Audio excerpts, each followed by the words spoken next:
Menjadi Maluku adalah mengetahui detak jantung bangsa Melanesia ini dengan budaya yang tidak bisa lepas dari alam.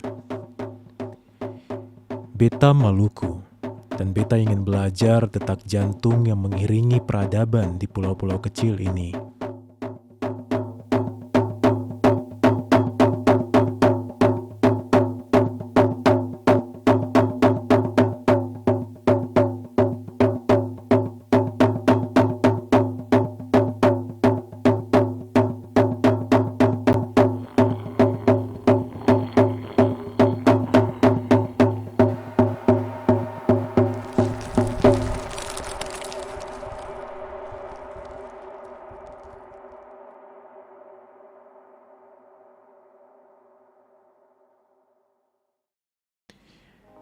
Menyusuri Ambon untuk mendengar lebih dekat bunyi tifa, instrumen yang konon bisa mendidihkan darah, menambah semangat, menjadi jantung pemberi kuat bagi bangsa Maluku.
Beta mengunjungi Amahusu, sebuah negeri di tepian laut yang menjadi salah satu rumah bagi alat-alat musik tradisional, termasuk tifa.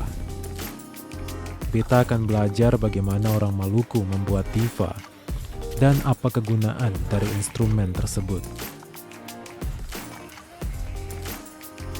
Di negeri Amahusu, beta berjumpa dengan teman-teman dari Sanggar Boiratan.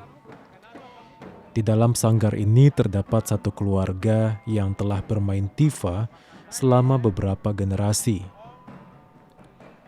Nano adalah generasi keempat yang memainkan tifa.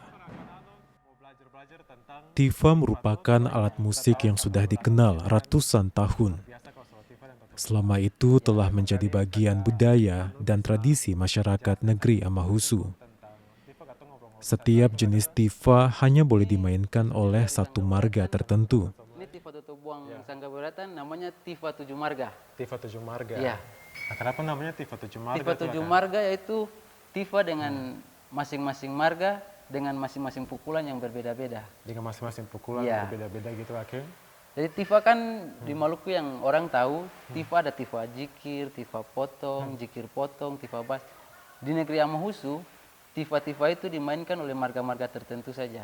Nah, mungkin Kakak Nano bisa cerita sedikit tentang bagaimana sampai tifa Toto Buang itu dikenal di Maluku. Jadi Toto Buang ini dia berasal dari Jawa. Dia punya kata Toto Buang itu yang dengan dari terminologi bahasa Jawa artinya tetabuhan atau bermain gamelan. Jadi kenapa sampai dia bisa ada di Maluku? Dulu setelah kerajaan Majapahit runtuh, perjalanan saudagar-saudagar untuk penyebaran agama Islam masuk daerah Maluku membawa ini sebagai cenderamata.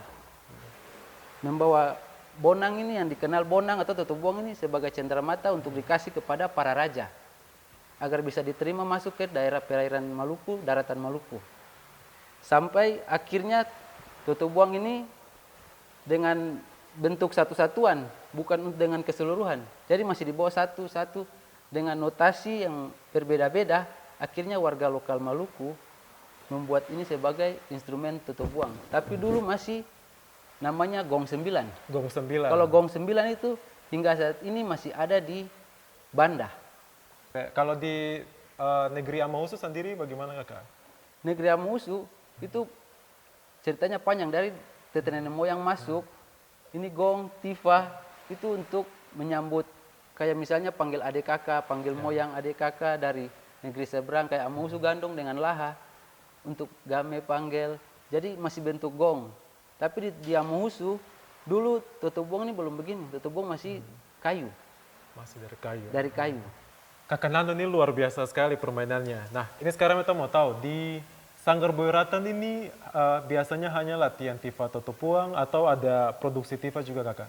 Selain memainkan, di sini juga ada produksi tifa. Oh, Tapi wow. tifa saja, totobuang tidak, karena totobuang Ya. dipesan dari Jawa. Oke, berarti setelah ini kita bisa langsung lihat tifa Bisa. diproduksi kayak gimana kakak? Bisa. Oke. Habis ini kita langsung ke tempat produksi tifa.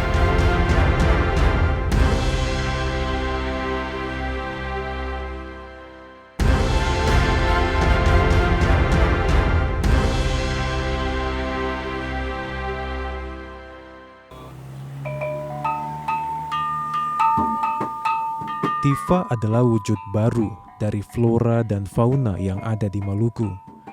Dari batang pohon, rotan, hingga kulit hewan. Semuanya didapatkan langsung dari alam. Om Jonas Siloi, pengrajin tifa dan juga musisi, telah membuat ratusan tifa dari bengkel sederhana ini. Hal ini telah dilakukan turun-temurun dari kakeknya.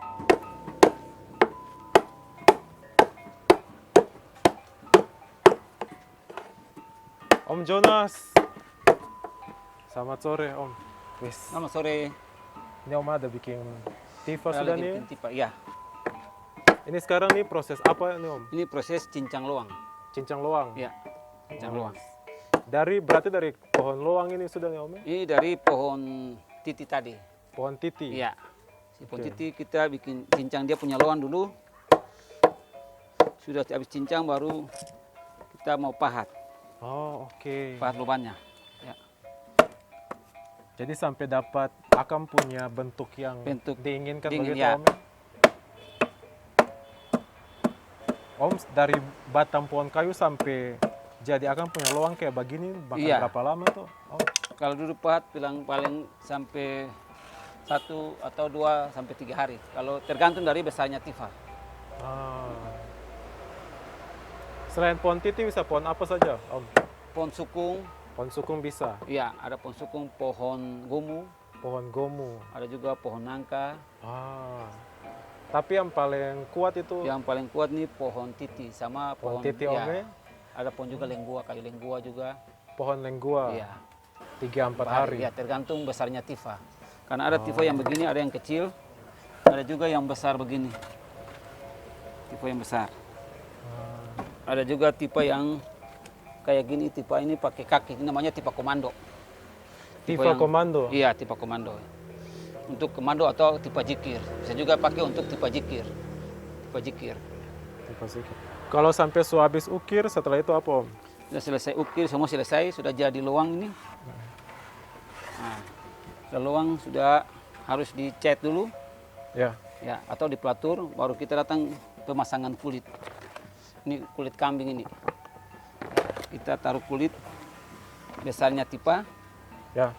baru di lingkarin, lingkar. Ya. Harus ada jaraknya sekitar 5 sampai 7 cm. 5 sampai 7 cm. 7 cm ya. Harus kasih kelebihan untuk jahit. Untuk jahit Om ya. Ya. 3 hari Iya, satu 3 hari tifa satu bisa sip pasti jadi. satu. Karena kita mesti duduk pahat karena di sini tidak pakai mesin, cuma pakai Alat-alat. alat-alat tradisional, Manual. alat tradisional ya, alat tradisional. Tapi pahat begitu juga sulangka lah Om. Iya, itu sudah pahat itu sudah dari opa saya. Jadi sudah sekitar 70 tahun sampai 100 tahun itu. Pahat itu Om. Iya, pahat itu. Kita boleh lihat Om.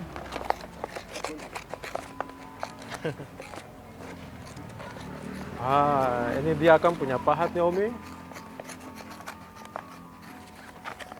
Jadi Om Jonas nih berapa generasi nih Om yang bikin Tifa Kalau di saya sini? sekarang sudah 4 generasi. 4 generasi sekarang Om ya? Ya. Memang. Pakai ini Kak Om? Iya, pakai itu. Sesuai akan penggaris tuh Om tuh.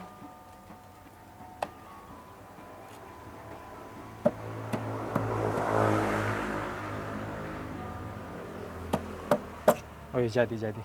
Sudah kulitnya Siapa sudah Pak? begini, baru nanti kita direndam di air. Nanti rendam di air. Ini sudah rendam. Yes. Setelah itu jemur berapa hari Om? Jemur 1 hari aja, tergantung 1 hari panas aja ya. Sudah gini,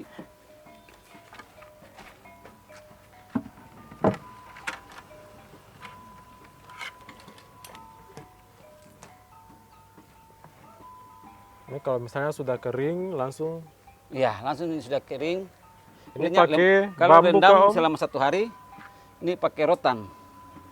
Oh rotan. Iya. Kalau untuk manfaat ekonomisnya Om, itu kalau jual Tifa sekarang harganya berapa Om? Ya, kalau tipe yang besar begini sekarang 1,5 juta. 1,5 juta. Iya, 1,5 juta. Kalau tipe yang kecil 750. 750. Kalau yang besar, ada yang lebih besar sekali dari ini? Kalau yang lebih besar tuh yang tipe jikir itu Tifa jikir, ada 2,5 juta. 1,5 juta. Iya. Itu 2,5 juta. Dan satu Tifa ini hanya dalam 3-4 hari bisa jadi. Iya, tergantung cuaca lagi kan. Ada juga sampai 1 minggu.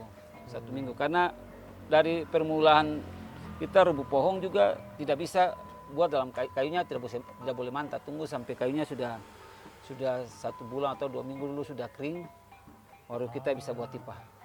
Jadi walaupun sudah ditebang tapi harus Jemur dulu. dijemur dulu. Ya, jemur dulu. Itu kayunya dapat dari mana Om? Kita kalau dulu kan bawa di hutan, tapi sekarang kan pohon titinya sudah agak susah karena sudah dari dulu orang tua saya sudah sering bikin Tifa.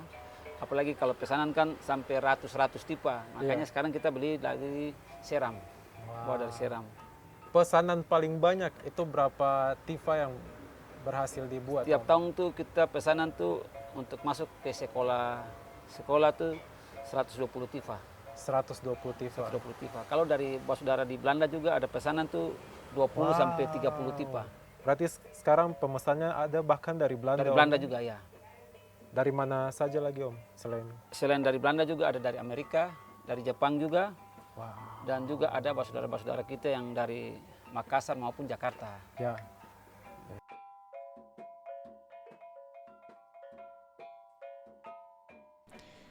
Penyatuan antara bagian tumbuhan dan bagian tubuh hewan itu kemudian disatukan dalam jahitan rotan dan diatur eratnya dengan baji. Memelihara Tifa berarti memelihara lingkungan. Semua bagian dari Tifa adalah alam Maluku itu sendiri. Ingin mewariskan budaya Toki Tifa berarti harus melestarikan alam, tempat tumbuh-tumbuhan yang menjadi bahan Tifa itu dibuat.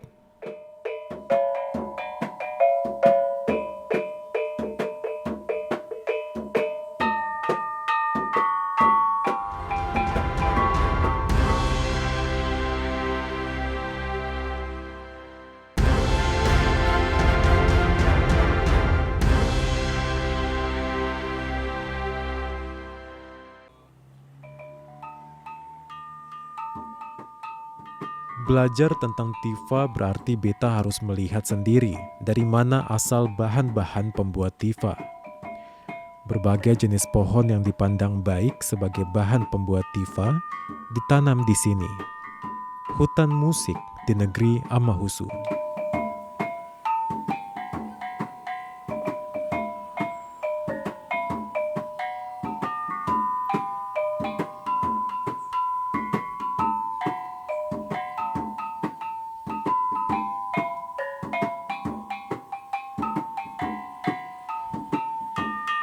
Untuk Bisa pembuatan buat alat Tifa. musik, Iya, bisa Tifa, ukulele juga tadi. bisa kayak pakai nangka. Ya ya. Itu Nano menunjukkan berbagai jenis pohon di sini. mulai dari pohon titi atau Melina molucana, pohon sukun atau Artocarpus artilis, hingga bambu-bambuan. Dari beragam pohon ini, orang Amahusu membuat tifa, suling bambu, bahkan ukulele. Jadi dia bisa baku pelihara dengan Iya. pohon yang pakai untuk alat musik. Bagi orang lain, tempat ini dilihat sebagai hutan biasa. Namun bagi mereka, hutan ini akan memelihara musik tradisional Maluku selama beberapa generasi mendatang. Nano, keluarga, dan kawan-kawannya mulai menjadikan hutan musik sebagai sebuah daya tarik bagi pengunjung yang ingin punya pengalaman langsung menikmati musik tradisional Maluku, terutama mendengar alunan tifa dan totobuang.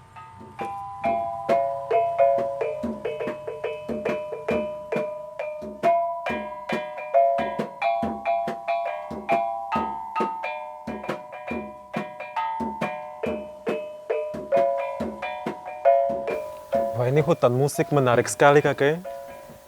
Angkali kakak bisa jelaskan sedikit konsep hutan musik tuh maksudnya apa kakak? Jadi kalau hutan musik ini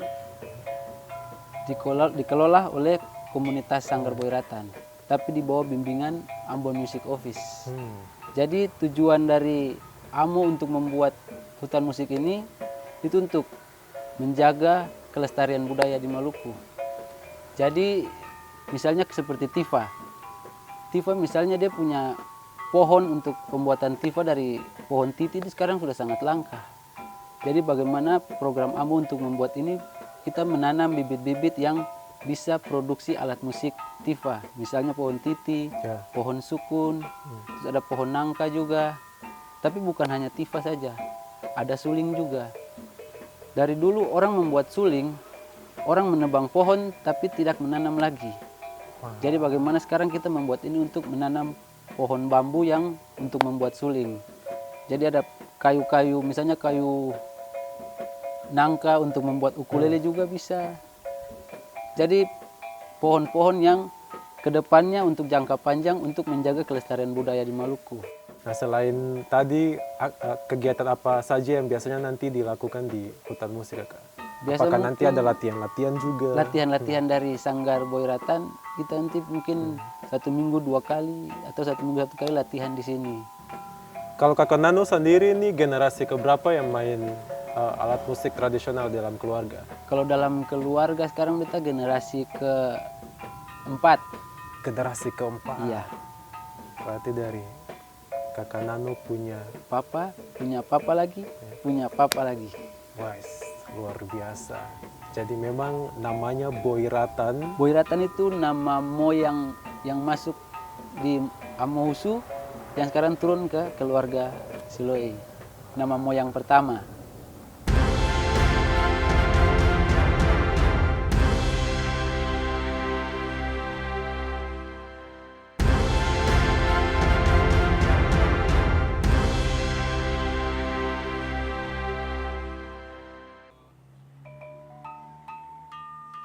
Tifa menghasilkan bunyi yang akan selalu identik dengan orang Maluku. Dari pulau manapun, saat orang bercerita tentang kisah-kisah Maluku, bunyi orang toki tifa selalu mengikuti. Beta ingin belajar main tifa. Nano dan anak-anak Sanggar Boiratan lainnya bersedia untuk mengajarkan. Dum tak tak dum tak. Coba tuan pukul, nanti teman-teman ikut. Pakai tuh latihan sama-sama. Oke, kata coba latihan Coba. ya, teman-teman.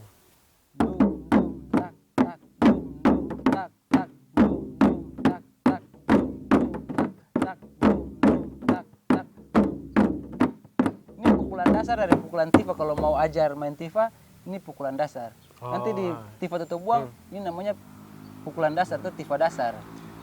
Lalu ada yang biasa main pakai tangan saja, ada yang pakai gaba-gaba, itu bedanya di mana kakak? Jadi tergantung masing-masing pukulan. Yang main pakai tangan itu namanya tifa jikir. Tifa Dia lebih jikir. enak dengan tangan supaya dia punya hentakan-hentakan itu karena tifa jikir itu tifa awal. Jadi dia kasih kode. Jadi nanti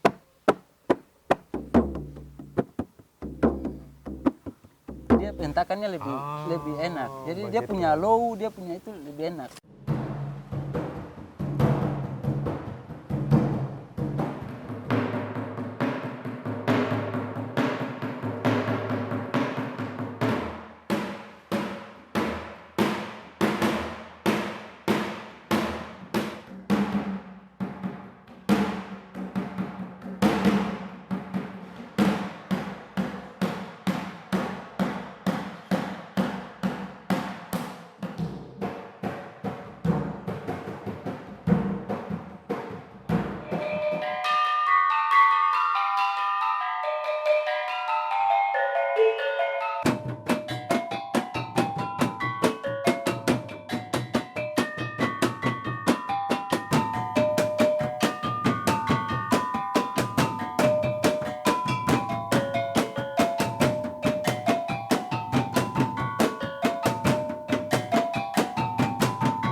Perjalanan Beta kali ini membuat Beta menyadari tentang makna menjadi orang Maluku.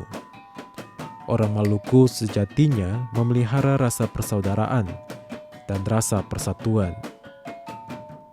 Dalam budaya kami, saat tifa berbunyi, bisa menandakan seruan satu perintah, bisa untuk memberikan semangat agar tetap kompak, bisa mengajak orang untuk menari bersama, bisa mengiringi kebahagiaan dan kedukaan bersama. Tifa adalah detak jantung.